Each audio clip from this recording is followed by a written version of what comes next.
Welcome to Choose Your Canada. I was a part of an awesome conversation with Leon Fontaine, Jeff Thiessen, and David Leese from the Frontier Centre for Public Policy, a conservative think tank here in Canada. We just had an awesome time talking for hours about the direction that Canada is going, how our faith plays a role in politics, what crossroads are we at? What path are we going down in our country? Talk about our economy and the effects that COVID has had on it. Where should we be going as a nation? What does Canada stand for? All of these things I know are important to me. They're important to you as a viewer. You are going to love watching the show. You know, there's so many ways that you can connect with us. And find a friend, let them know. You can put it on social media. If you want to watch this again after the program, go to Corco Plus, our VOD. That's where you can find this program. This program, just so you know, is 4 parts. This is part 1 that we're bringing to you right now. Well, I'm going to throw it to our conversation. I know you don't want to miss it. Enjoy the conversation.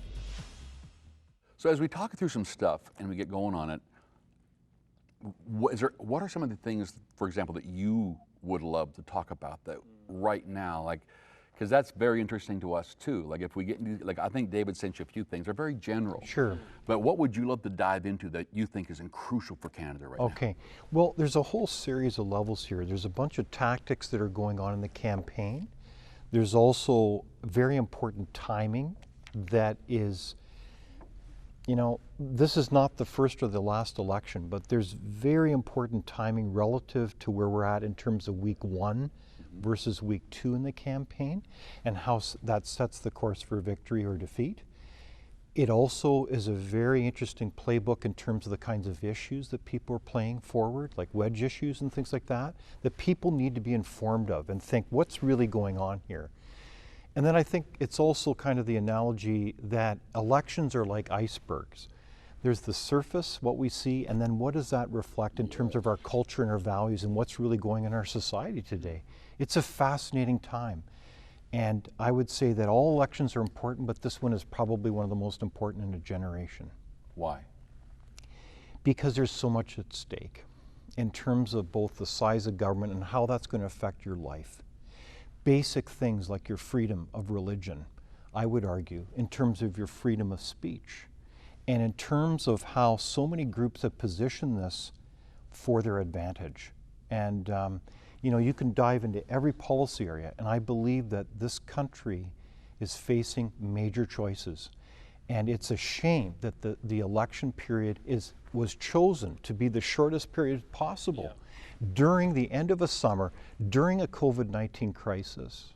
Everyone's been saying coming for a while too. Yeah, that's right. And so everybody's been saying that COVID-19 is a pandemic, which it is of sorts, and we're trying to figure that out. Well, if a country's going through that difficult time, then why would this be a good time to call an election?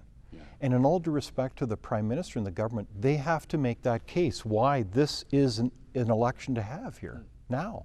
A lot of other political parties did not want to have this election at this time. Right. So it really was only the Liberals, and then you're asking, why is it?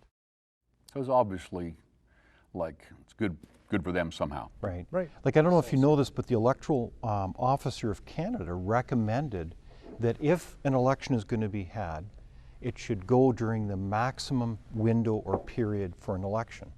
Instead, they went with the shortest window, which is 36 days. 36 days during all the circumstances and the issues that we struggle with is not a long time. By the time people wake up, it's going to be Labor Day weekend, and then we'll be in the home stretch of the campaign. It's almost over. So that's why the first week of the campaign has wrapped up, and it's been a very interesting one because you can argue that statistically, this is a dead heat, and that wasn't the case just a month ago where people thought it was going to be a cakewalk. Yeah, that's very true. You made a comment about what's at stake is bigger government. Can you unpack that a little bit for us? Right. Well, you know, there's always a healthy debate in society about the paths that we're going to take. Are we going to take more of a, dare we say, a balanced approach where there's government, but there's also the freedom of the market, the freedom for people to set up a business and go to set up an organization. And that's often one of the strengths of Canada is that we've had that balance, that mix of both private and public. Well, now we're entering another era, especially post-COVID-19, where we have spent more money as a percentage of our GDP than in World War II. This is extraordinary. Like, it's hard to believe the amount of not just deficits, but how those deficits accumulate to create record levels of debt.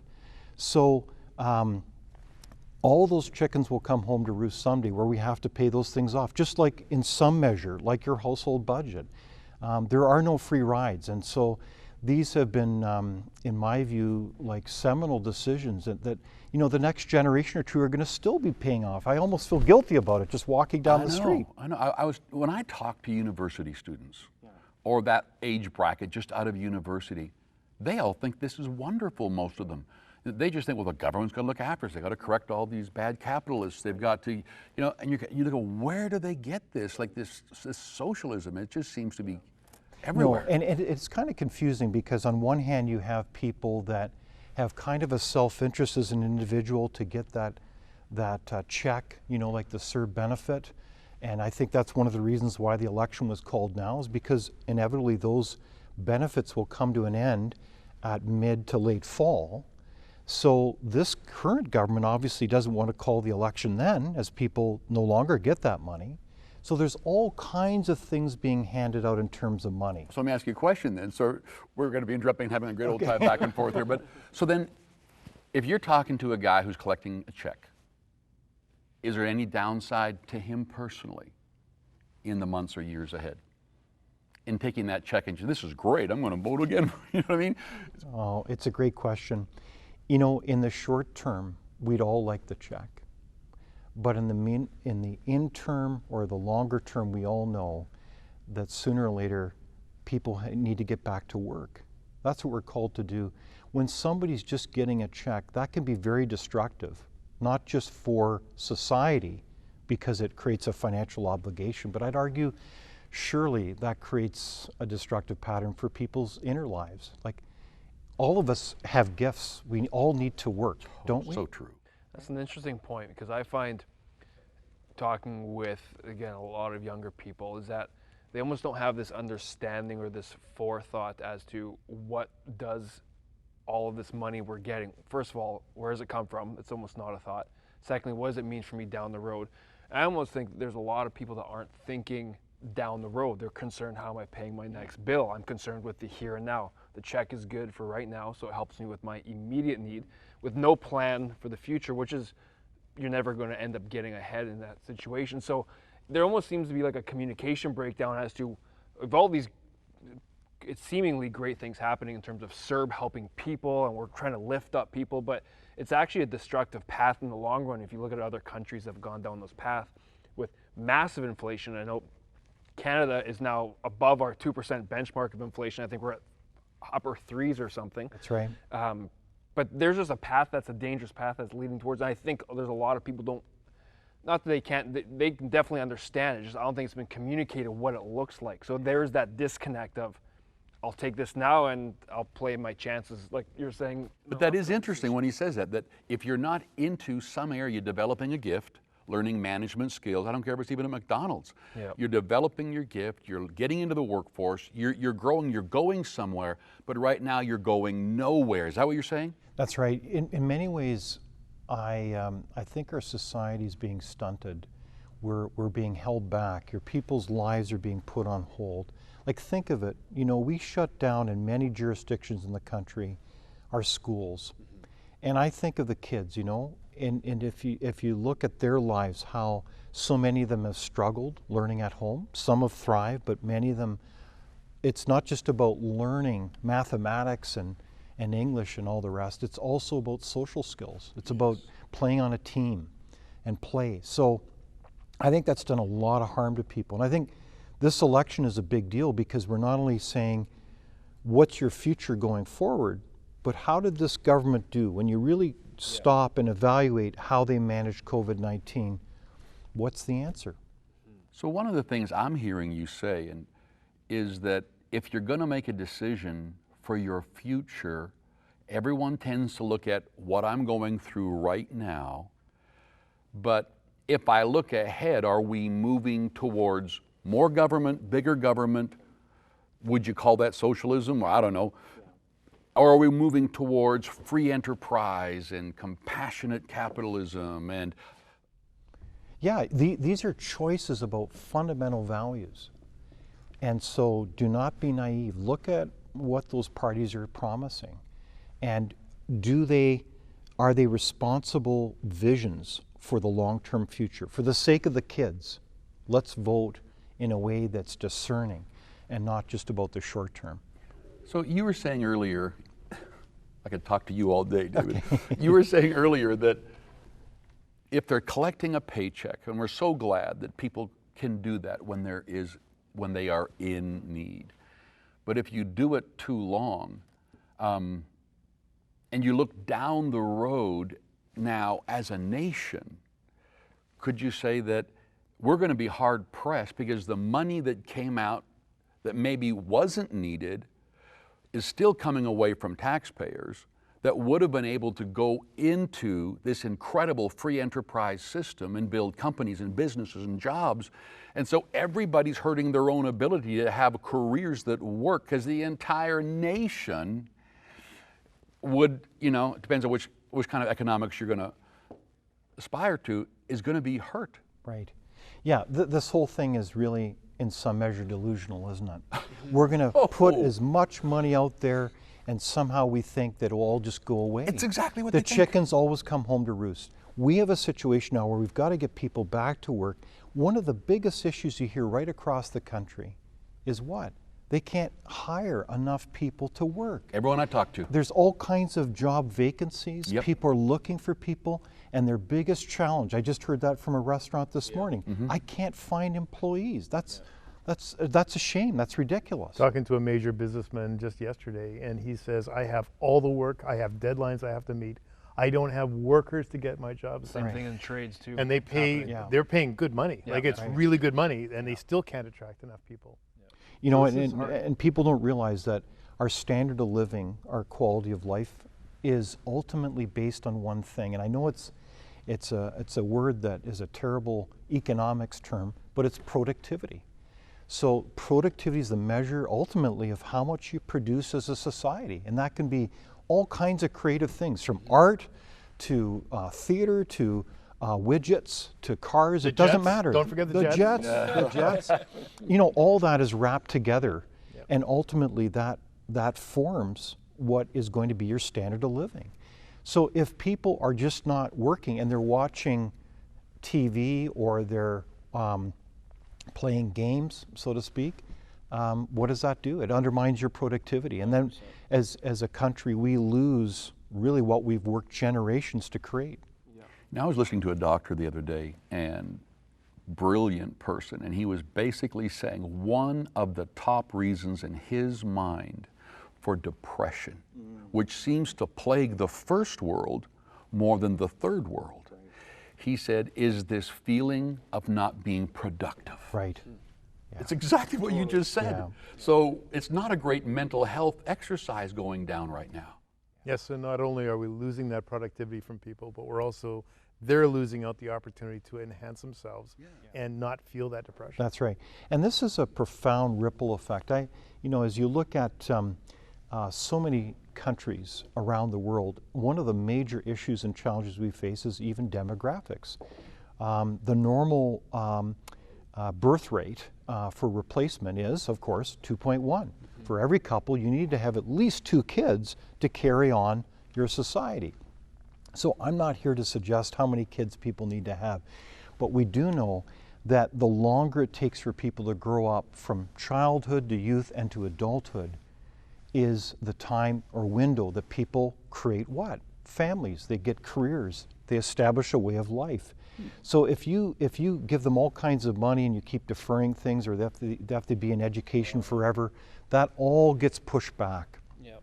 And I think that really harms a generation. So, hindsight is 20/20 regarding crises like this. I believe there was a pandemic, but how it was managed was pretty disastrous. So you just said that in a nation, the time between a person growing up and having babies, the more it's lengthened, the more it hurts us. It sure does. Wow. Yep.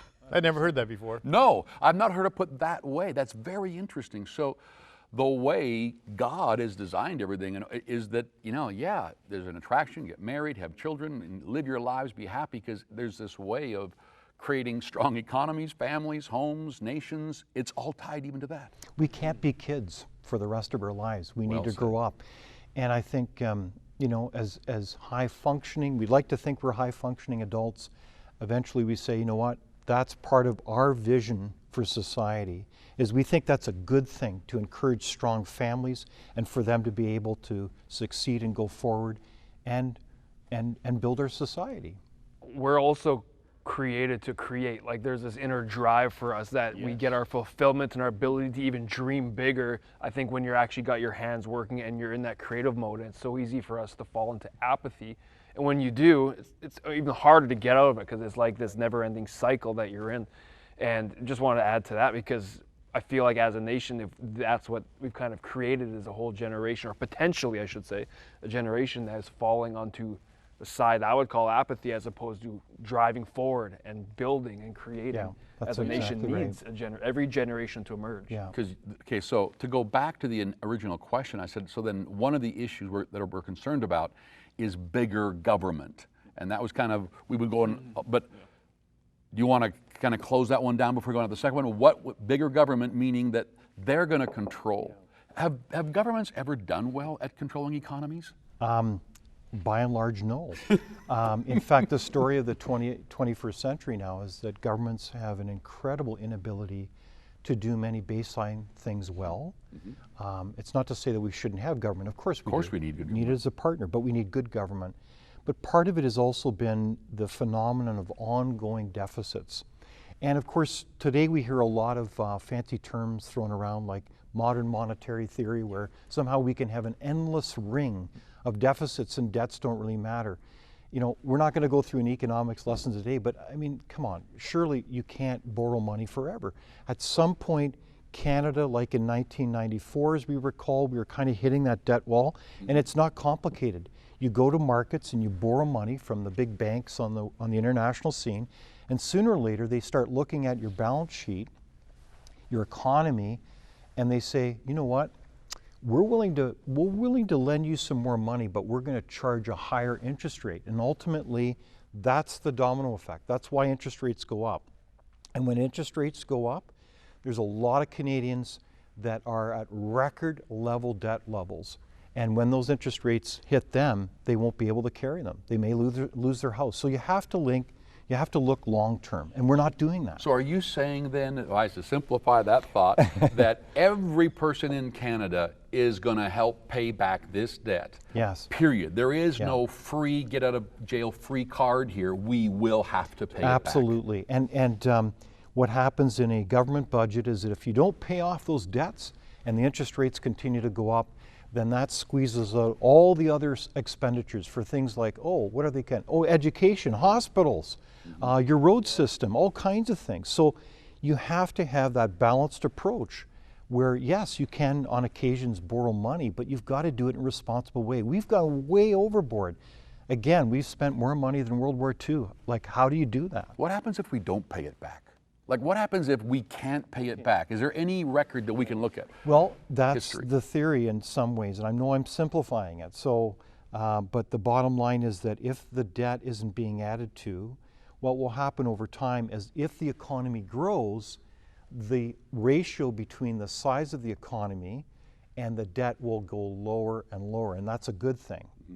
But ultimately, in some measure, you do have to pay back that debt. Yeah, I'm a product of the late 70s. Like, that's when my formative economic knowledge was being built. And my goodness, interest rates were way high. I remember getting a mortgage for 13%. Wow. And being so happy that I got 13%. Like, you guys may not Yeah. think that, but I remember it really Happy well. with my 1.4. Yeah, you're happy with 1.4. And Jeff, was that 13%. easy to pay 13%? Everything we did was focused on paying down debt. Every single decision we made as a home was pay that as fast as we can. So lots of great vacations, or just No paying vacations. down debt? It was just paying down debt. And like, we paid off our first house probably within, I'd say, 5 to 8 years, because every dollar went towards paying down debt. So debt free, but because it was at 12, 13% interest. And so that was, you didn't get to have the good times. It was hard times. So how can we help people who maybe, like, if you're at 13% and it went up to 19%. Which it had been at Right. 19%. Right. It had been. What's the difference? It's a lot of money. Your buying power, right? What it comes down to with that kind Your of inflation. payments go sky high. Yep. Yeah, so it's not just higher interest rates, it's higher inflation, and that's the term stagflation. So in the 70s, you had the worst of all worlds. You had high unemployment, high inflation, and a low growth economy. And that's where we're headed as a country. That's what we're focused on. It's kind of it's funny how some governments who are printing a ton of money, but at the same time promising to build better healthcare, better education systems. So it's kind of saying one thing, but on the other hand, printing money, they're pushing us down a path that ultimately is going to hurt Yeah. what they're saying they're going to Right. build. Potential. It's Yeah. a So how double many negative people in a believe sense. that? How many people believe those promises, right? So I'd say a lot of people. I'd say a lot of people right now. Wouldn't that be Keynesian economics? well, yeah, John Maynard Keynes and Keynesian economics was the idea that you could have deficits during bad economic times to kind of smooth out the rough spots. But even Keynes said some basic things. It's almost like the quote Keynesians today need to read their John Maynard Keynes. Even Keynes said there are limits to taxation as well. So that was usually 24%, as I recall. So what we have now is a situation where most Canadians remit half their income to government, whether it's not just the income tax, it's at the pump, it's at the liquor store, it's all kinds of places. So we have to take a hard look at it and say, you know what, if we took a clean sheet of paper, how would we design our society in a way that would enable people to have an incentive to work, an incentive to save?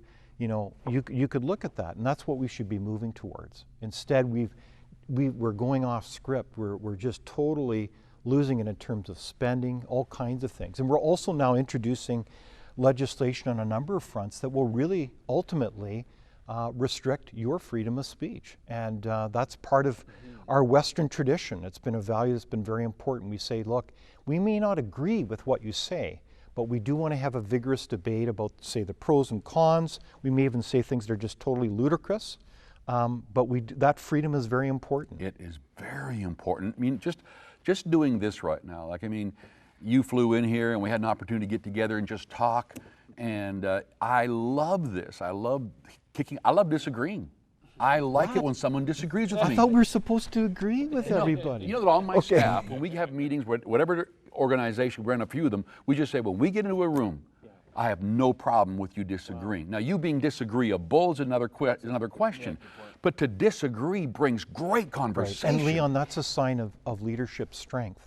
And in our country today, strong leadership would be facilitating a national debate about what kind of country we want to become. And that's the importance of an election. But instead, we've shortened it down to 36 days. And we're trying to throw out red herrings, like so-called wedge issues, like, oh, you're all about abortion, or you're against abortion, or you're, and those are important issues that we should be discussing, but because they're perceived to be so sensitive about basic human life, we don't even talk about them. Yeah. It's kind of nuts, isn't it? It really is.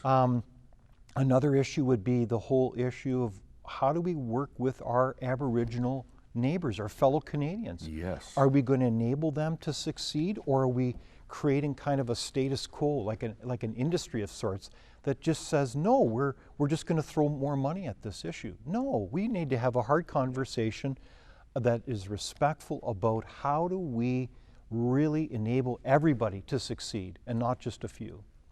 That, you know what, that conversation would be a good one for us to sit down, because I don't think any of us even know the facts. That's the part that cripples us, is that, it's an amazing story. I know years ago I was flown into a First Nation reserve, and it was really in a beautiful setting, and it was really quite moving. I really got along with the chief and the elders quite well, the council, and it was very moving. They asked me to be their manager of their First Nation, and I couldn't do it under my circumstances, my family. But I'll never forget in that discussion with that chief, he said, I asked him, what are your key challenges? And he said, well, one of them would be the incredible drug addiction that I see every day on my reserve, and it comes in through people that fly into my community. Remember, it's a fly-in community. Someone's bringing that product in there. And then the other key challenge, he said, is, our housing is in such dilapidated form, and I'd like to have people enabled to own their own home. They're all renting, or they're all gifted it through the First Nation. And the chief had a vision. It was really quite inspiring to say, I'd love to change the Indian Act so that people could actually own their own home. Can you imagine that? Yeah. What kind of incentive that would create? Our vision for our country almost seems to be that we're pushing people to be a nation of renters. Why would we do that? That's crazy. Yeah. How does that help anybody? It doesn't. People need to own property. People need to have ways of getting ahead. They can put a stake in the ground. Yeah, exactly. And so that's one of the big issues now in this election. I don't know if you notice when you look at all the series of polling information out there, is one of the issues is housing affordability. And there's very real reasons why our housing stock is becoming less affordable. And the real punchline, ironically, is it's not about the housing price, it's the price of the land. We have to, again, run a balance. Yes, as municipalities put more and more strictures and red tape around developing land. And of course, we don't want to have, just go out willy-nilly and develop all kinds of land. But we've gone to the other extreme where we've fenced in so much of the land boundary that the price of land has skyrocketed. In Vancouver now, it's in the range of 10 to 11 times your mean income as a family. So what hope does the next generation have to purchase a home? And that's frankly outrageous, and that's because of bad government policy. That's hurting people. Question is, with that kind of policy, and maybe two questions, how far back does that policy stem, and how much time does it take to actually rectify, do you guys think, to be able to turn something like that around? It has a long history. If you look at different jurisdictions, if we look at British Columbia as an example, they brought in the what's called the Agricultural Land Reserve. I believe it was in 1975. And it was all done with good intentions, but there lay a problem. It became institutionalized and was never updated. Now, if we look at urban planning policy, that's a little bit more complicated. That genesis came out of England, and that really came out of education. So urban planners, and I've lectured in a number of these urban planning schools, they tend to look at the world through kind of a command control model, and they don't take into account the market of supply and demand for land and how that relates to housing prices. So that's a key thing that begs the question, maybe their education curriculum needs to be updated. Well, the Lower Mainland also has another problem, is various different governments lock down transportation systems. So you're also not just the Agricultural Act is a bad one, but also your ability to get people from A to B is really stymied. Like if you live outside of downtown, you're stuck in traffic. And it's interesting you mentioned that, Jeff, because one of the biggest variables in terms of social mobility, the ability to climb the ladder, to work hard, to save money, to go forward in your career, is what? Having an automobile, having transportation, getting to and fro. And so there's a myriad of solutions. Part of it is transit, but there's only so many people that can drive transit, right? You need a vehicle. Yeah. And so if you don't have that vehicle, or it takes you 2 hours to commute one way, what kind of quality of life do you have? Where do those people then volunteer, let alone have time with their family to contribute to their family life? This is a massive problem. And our politicians are asleep at the wheel when it comes to dealing with these policy issues. Well, that concludes part one of our conversation about choosing your Canada. I hope you feel inspired. I hope you feel inspired to learn more about what each party is standing for, what direction should we go as a nation. Hope it inspires you to vote. You need to vote and use your voice. Be bold with what you think. Don't back down from that as well. You can find part two coming up tomorrow or on VOD, our VOD platform, Corkle Plus. Be looking for it. Hit us up on social media if you want to know more as well about what we're producing. We love bringing content to you like this. We'll see you next time.